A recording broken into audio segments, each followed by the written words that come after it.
I'm going to say welcome to Farming Academy and our live stream where we're talking about the big picture. And I'm Jeanette Johnson, and we have two other content providers from Farming Academy here. We can let them introduce themselves. Should we start with Festus? My name is Festus Kiplagat from the western part of Kenya. I am a content provider for Farming Academy and glad to be here. And then we have Dr. Carsten. My name is Dr. Carsten Petersen. I'm a content provider and editor at Farming Academy. I'm Danish, based in UK, and I work with animal nutrition through the whole chain: farmers, feed mills, feed additive producers, feed ingredients producers. So I work, and that is my whole interest is nutrition of animals and humans. So anything with nutrition have my interest. And Festus, what are you doing? You're doing something in Africa. Yeah, I'm involved in several initiatives in Africa, but most importantly, I am a founder and chairman to a non-profit organization called Green Planet Initiative 2050 that is working with communities to accelerate ecosystem restoration and building resilient landscapes while providing food security and supporting food security and livelihood at household level. So that's what I do. I have a background of forestry and agroforestry, and that is the content that I want to bring into Farming Academy. Thank you. Oh, that's brilliant. And we're looking forward to soon we have some lectures from you. I know. And I know especially some Danish farmers are also waiting to get some inspiration for you, because when they buy a piece of land, they want to think about biodiversity also. And I know you can help them to see the big connections in nature. Absolutely. And,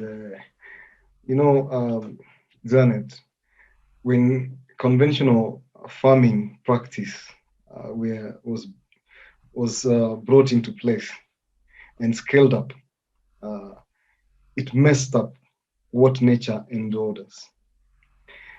Because the conventional way promotes monocropping and monocultures, and that compromises on biodiversity richness and on the ecological integrity of what nature has given us.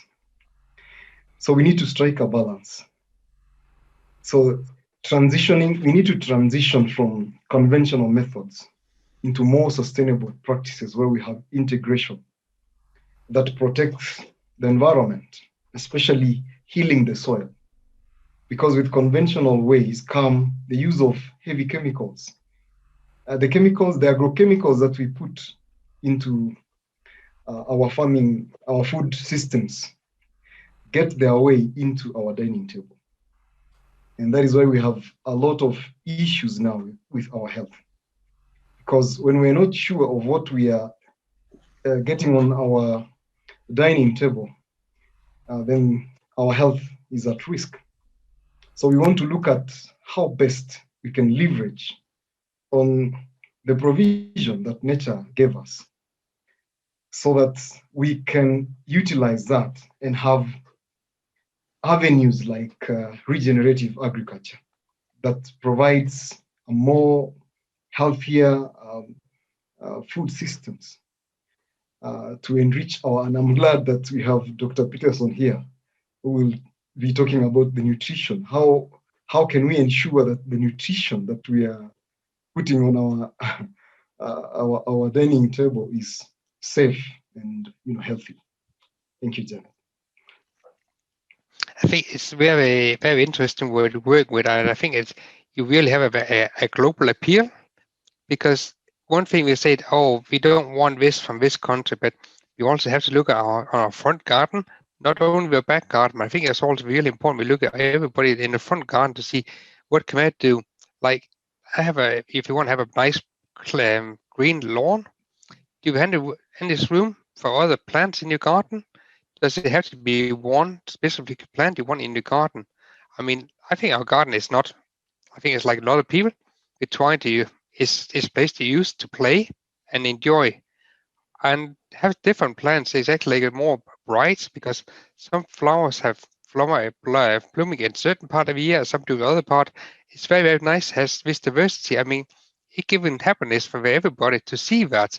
Because one thing I learned is a few years ago, certain plants have one color very, very much blooming at the same time versus other plants that have a different color of flowers, so flower another part, because this is all about competition from the insects to work to attract the different plants. I don't know, you can have some experience of that as well, about the different time, the different colors of flowers.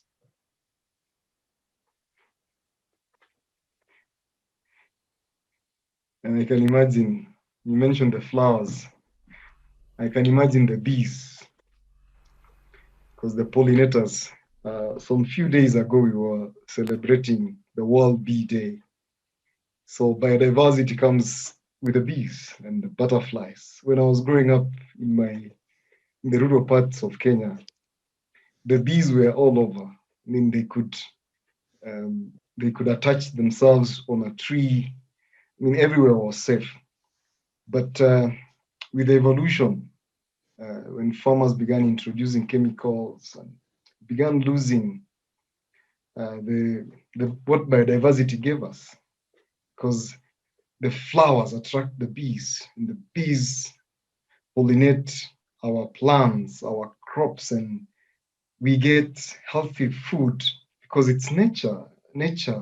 That's what nature has offered, tapping into nature with a rich biodiversity around. So we need to get back to that which nature offered us. Looking back at even before the pre-industrial times, when everything was, you could grow your crops without doing adding a lot of chemical fertilizer, because the soil was good. So where did we lose all these things? So when you mentioned the flowers, I can always connect that to the bees, which are really the best insect that nature ever offered to us. So we want to tap into this kind of richness and unlock the opportunities that nature has to meet the human basic needs: food, enjoying, when we talk about even the forest therapy, there's a therapy that biodiversity offers us. So we need to have this and tap into them. Dr. Peters.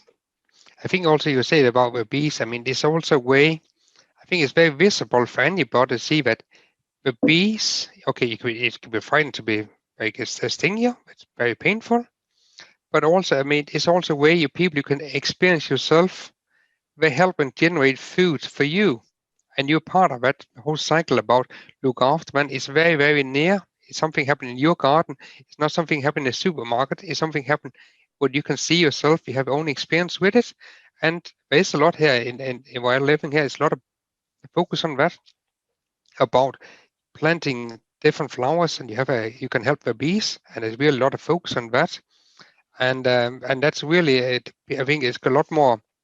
It's lot more to get done, but people are starting more, showing more interest in it, and I have a desire to say, where can I get more information about what who should I trust, who should I not trust?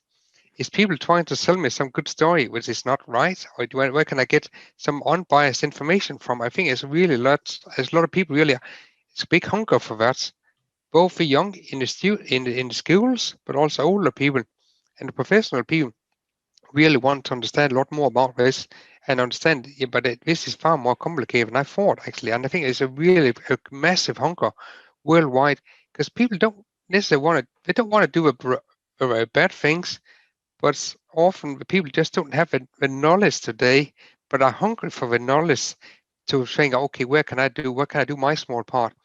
I have a small piece of land here. What should I do? Should I plant this tree or that tree, or which flower should I do? And people just say, I don't know where to find that information. And that's what I really hope that you and other people in all of Farm Academy really can provide that unbiased knowledge there to people and say, okay, because there's a big hunger for it. As Jeanette said, a lot of people buying a small place with a little bit of land, I really want to say, this is my paradise. And it is really for a lot of people.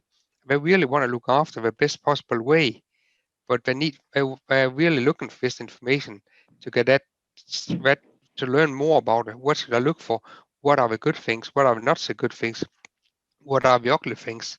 Which plant should I choose? And should I choose a lot of trees, or to give a lot of apples or pears? What should I do?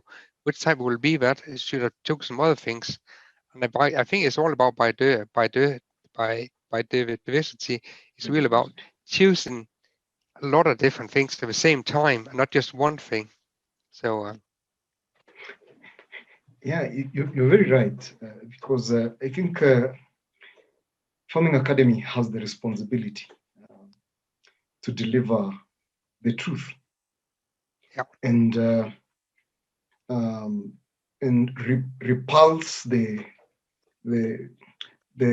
lie, and teach the practical methods that farmers, that people, we are all farmers by nature. Nature made us farmers. yeah, We have the capacities to take care of our gardens. yeah. So how best can we take care of of our gardens? I think we have been tormented by a lot of information from every corner. But I think through such platforms where we engage without greed, selfishness, and we deliver the truth, the expert knowledge, which is practical and realistic. Like approaches, Dr. Peterson and Janet, approaches like agroforestry. These are basic things that the population should know. I come from a region, Africa has a population, a huge population. 75% of the population in Africa are young people. And Africa has a challenge with food security and many other challenges that top priority is food insecurity. So we need to transition to deploy knowledge, tested, tried, and proven. Knowledge that people can interact with at household level, youths. We need to make farming. There was a saying, an old saying when I was growing up, that farming is the best paying job in the world. And that's why to date, I'm still a farmer, despite getting more knowledge in the university, which are not applicable. But I still have my chicken in my backyard, my small little garden. I have my chicken, I have my bananas, I have my kales. Building sustainability in terms of even my household economy, so that I control what goes to my table. And there's a saying that they say, minimize your debt, produce your own food. So I think this, if we transition the population, everyone to begin to work, passion driven. I do that, whatever I do, when I'm looking after my chicken, I do that with a passion. When I take a break from the digital space, I go look after my chicken. I get refreshed. I connect with nature. I walk in my garden. And I get the droppings, the manure from the chicken. I use it, I put it into my bananas. And these are chemical free. I use the same manure, I spread it over my green grass. And I walk barefoot in the morning to feel the pleasure, to connect with nature. So these are things that anyone given space. And I always say, Dr. Peterson and Janet, that there is no space that is limited. There is no space that is too small for one to practice some some gardening. You can have your story garden. You can have your small thing, and you can plant your flower. You have connecting with nature. So I believe this platform, Farming Academy, provides the tools, basics on how to walk back to where we lost it, and build forward. We can build, they say, build build better forward, or build back better. Dr. Peterson. Yeah, very much. I fully agree on that, and I say, yeah, I think we need to come back and understand why in the past did a lot more farmers have a lot more different type of livestock. Now farmers very much focus on one type of livestock, and of course a lot is related to people get specialized, they get very experts on this, and because it's also, I think it's a lot coming back to the demand there have been for many years about food security and cheap food security. If you look at it back, what people from my experience is like 2 or 3 generations back, people had to work many hours to can provide a meal for their family. But now people are talking minutes or seconds actually to do that. And that's where people lost their connection there about, because they will say, oh, the food is in the supermarket. No, but you don't really have to work for it now. I think it's really come back and understand why all this has happened here. How can we help change that? Because there is a lot of people who want to do different, but just don't necessarily have enough knowledge today to do this difference, to make a different choice, even if they want to. And that's really, I think that we really have a platform here where everybody's come together from around the world, different expertise in, and say, okay, what are the consequences of things we're doing here? And give people the tool to make the right decision in their situation. Because we can never claim that we can know all the answers to everything in the world. And I think we are really, by education, realizing that we never can have an answer to everything. But when the answer is laying with each individual person there to make a right decision about that, but give them the knowledge that to make that decision in their situation, that's where we can make a contribution towards that. I mean, I'm very, very pleased to be part of that. We can come with this contribution to people around the globe. For me, it doesn't matter where people are living. Whatever people really want to have this knowledge there, we want to provide it to them. I think it's our biggest duty we can do to help people in the world that way. Absolutely, and talking about providing solutions. The people, the solutions are in the people. The solution are with the people. And as we ignite and stir them up to make those decisions. So ours is to present the truth that has been proven to be working. And the people will make informed decision, which is always context specific, because whatever works for Europe may not necessarily work for Asia.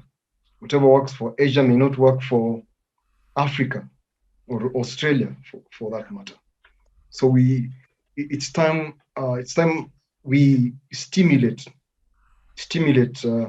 movements which are based on truth. Things like when you talk of sustainable farming practices, like agroforestry is basic. Look at regenerative agriculture methods, organic farming, all these semantics, which they have been baptized, given many names, and which confuses people so many times. But we want to unpack this, that you can do organic farming and align it to the agroforestry practice that you have. And as long as it is building sustainability and minimizing degradation of the environment, because even the deforestation levels that we are experiencing now is because of the unsustainable practices. And you've correctly put it, Dr. Peterson, that because of the wrong choices and the options that people have been given And the population is fatigued. Farmers are fatigued with many, many technologies, innovations, and they have been moved away from their traditional practices. Like the indigenous peoples, they are very intelligent. They know what to be done. So it's only, we need to transition these people to the sustainable avenues that is also protecting the environment, healing the soil, restoring the environment, conserving biodiversity. So that is what we want the population to adopt and to accelerate. So when we talk about building the bigger picture, Farming Academy has that responsibility. We want to build the bigger picture, leverage on science, because science is the study of nature. So we want to leverage even in the best brains that we have, the technologies that we already have, leverage and deliver the truth for people to interact with, make informed decisions, and build sustainability for the betterment of the people and the planet. For me, it's also about sustainability. People choose the right type of livestock with their land, with their situation. You don't mean that, oh, it's best thing for me to have cows. Maybe it's not. Maybe it's a goat. It's better for you. Choose the right type of animal for your situation, because they are so different around the world. Which is the right one for you? Which one is have that be bred and adapted to that environment? Which one will thrive will endure creating sustainability? And one thing is, and that's where things be quite complicated sometimes, would be that if you are overstocking of livestock, because people think, oh yeah, I need earn more money, but you are maybe not in the long run because you are not very sustainable. You are putting too much pressure on that amount of land you have, but especially people working together big areas and say, okay, what are the right pressure of number of livestock here to actually to sustain this number of animals? And that's where things become complicated.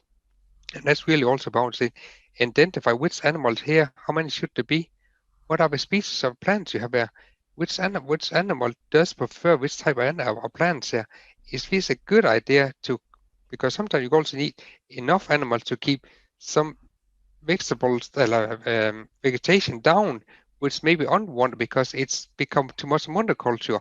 How to use livestock to create a biodiversity, which they do, because a lot of animals depending on livestock to like have a grass in right height, as one example. And that is where the things are. It's not black and white. It is really about how you can work together with that, how you're changing things over time and reacting to what you're observing, not what we can tell you. We can help you say, okay, this is the parameter you have to be monitored. You can really look at. But if you had seen your situation with this right animal and what's right stock density or things in that way there, and that's really is that people have given is our aim is give people the tools to make these observations, make the right decisions there. Exactly. And when you talk about the animals and all those components, so it is about integrating, creating a balance, layering those components in a way that these components complement each other. As you've correctly put it, the animals also enrich biodiversity. So it is regenerative. Every component is, you're creating interdependency without exerting pressure on another component.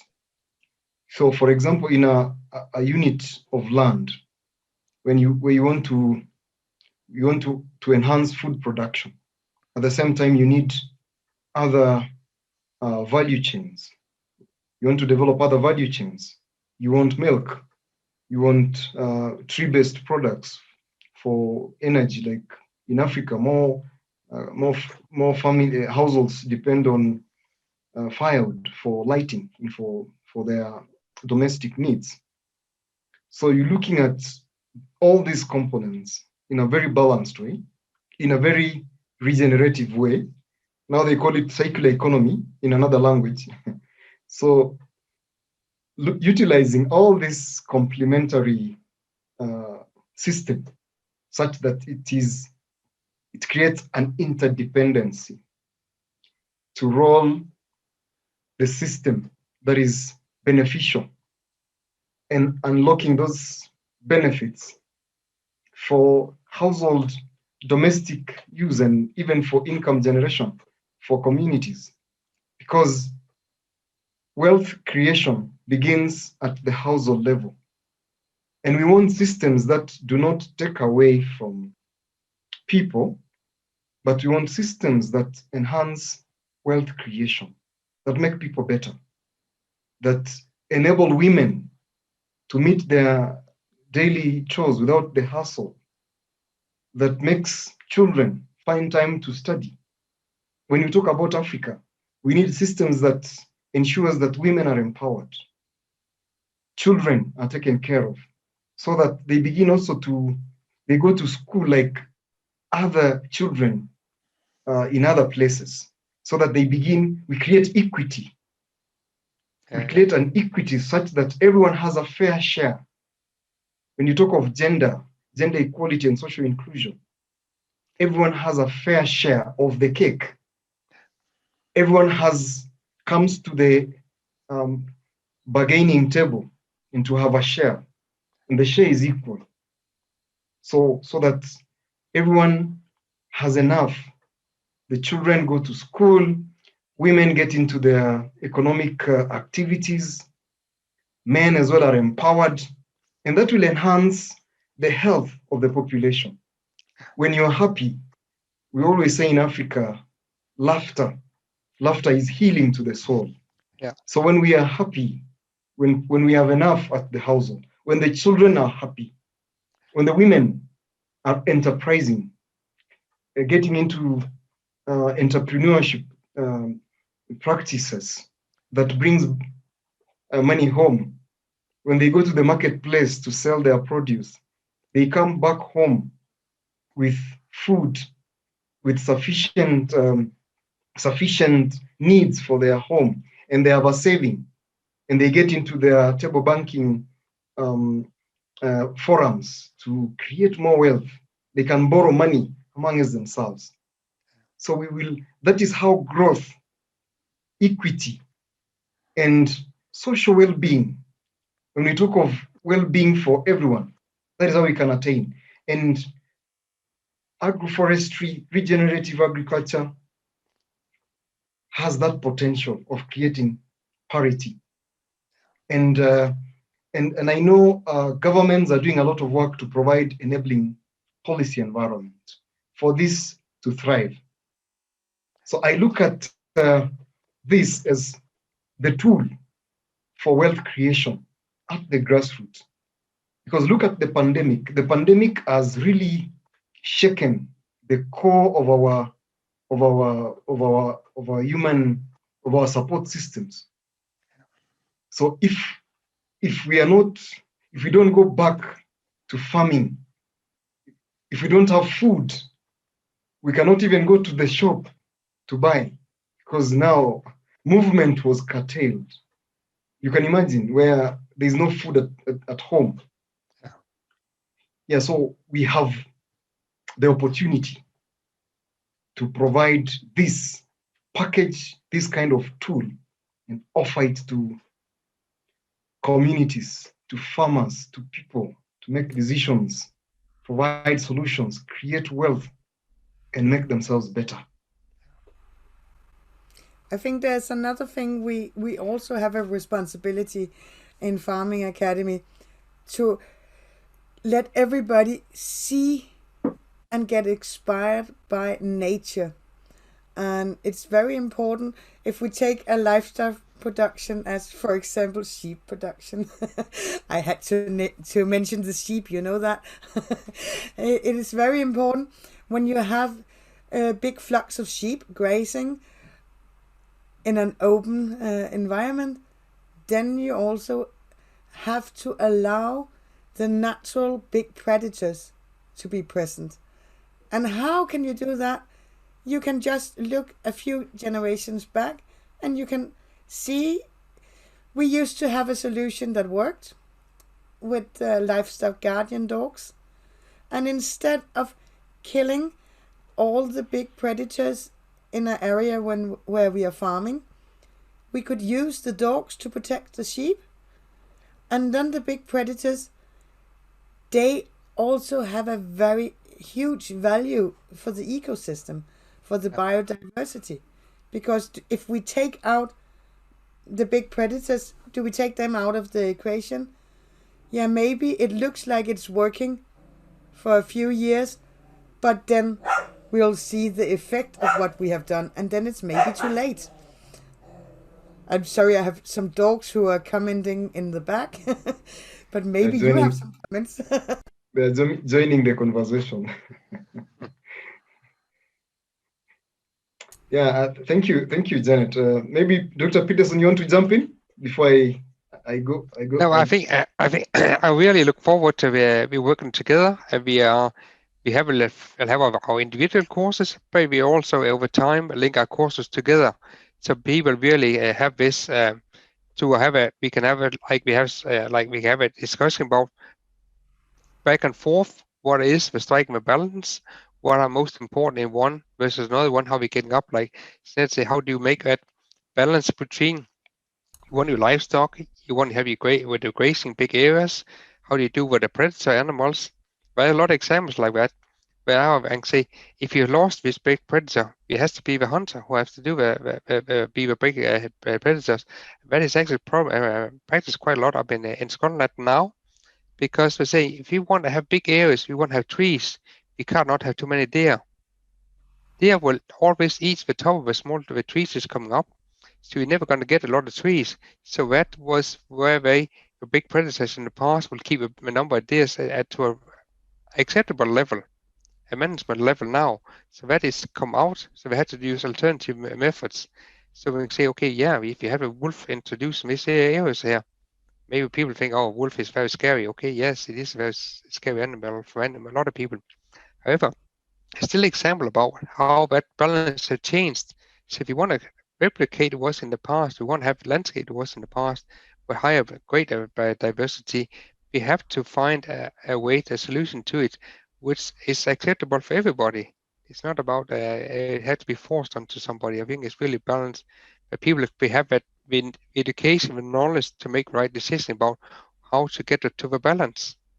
And one balance can be right today and maybe has to change that over time.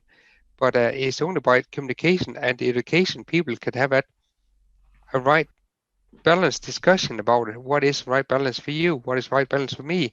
What are right balance for whole society? And on a global, both on a local, region and national level and international level. And that is, but always we have to start on a local level. It's all about local information, local knowledge, local education. That's where everything has to start.